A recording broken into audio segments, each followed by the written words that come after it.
नमस्कार, आपके साथ मैं हूं अंकिता। क्या दिल्ली विधानसभा चुनाव के बाद विपक्ष की एकता के प्रतीक बने इंडिया ब्लॉक का वजूद मिट जाएगा? ये सवाल इसीलिए क्योंकि दिल्ली में इंडिया ब्लॉक दो धड़ों में बंट गया है। एक धड़ा कांग्रेस के खिलाफ अरविंद केजरीवाल के साथ खड़ा हो गया है। उस गुट में अखिलेश यादव और ममता बनर्जी भी अरविंद केजरीवाल के साथ खड़ी हैं, जबकि दूसरी तरफ कांग्रेस सांसद और leader of opposition Rahul Gandhi खुद केजरीवाल पर जोरदार हमले कर रहे हैं।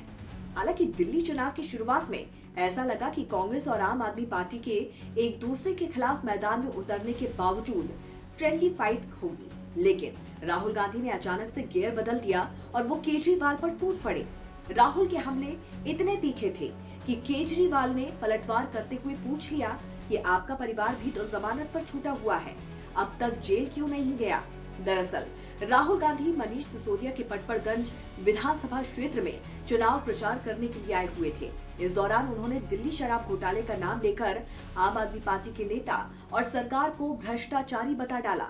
राहुल के हमले से तिलमिलाए अरविंद केजरीवाल ने पूछ लिया, आप और आपका परिवार अभी तक नेशनल हेराल्ड केस में गिरफ्तार क्यों नहीं हुआ है? और अब हमले बिलो द बेल्ट हो रहे हैं। ये हमले सियासत से ज्यादा निजी होने वाले हैं। राहुल और केजरीवाल एक दूसरे को भ्रष्टाचारी बता रहे हैं। इस लड़ाई को देखकर नहीं लगता है कि भविष्य में इंडिया ब्लॉक सरवाइव कर सकेगा। हालांकि सोचने वाली बात यह है कि राहुल गांधी ही हरियाणा चुनाव में आम आदमी पार्टी के साथ गठबंधन करना चाहते थे। यहाँ तक कि कांग्रेस और आम आदमी पार्टी का दिल्ली में लोकसभा चुनाव के दौरान भी गठबंधन था। दिल्ली, गुजरात, हरियाणा और चंडीगढ़ में दोनों मिलकर चुनाव लड़े थे। बस पंजाब में एक दूसरे के खिलाफ खड़े थे क्योंकि वहां का सत्ता और सियासत का समीकरण दूसरा था।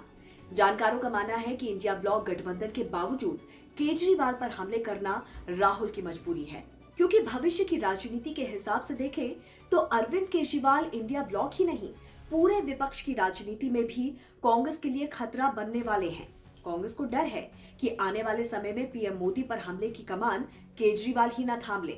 ऐसे में राहुल गांधी अभी से केजरीवाल को ठिकाने लगाने में जुट गए हैं। वैसे भी राहुल और केजरीवाल के रिश्तों में राहुल तेजस्वी या फिर राहुल अखिलेश वाली बात कभी थी ही नहीं, इसीलिए दोनों ही एक दूसरे पर हमले करने में कोई कसर नहीं छोड़ रहे। हालांकि सब कुछ लुटाकर होश में आने वाली बात कांग्रेस के साथ साबित होती है। कांग्रेस को केजरीवाल के करीब आने की कीमत चुकानी पड़ी। कांग्रेस के दिल्ली प्रदेश अध्यक्ष रहे अरविंदर सिंह लवली नाराज होकर कांग्रेस 2 बार छोड़ चुके हैं।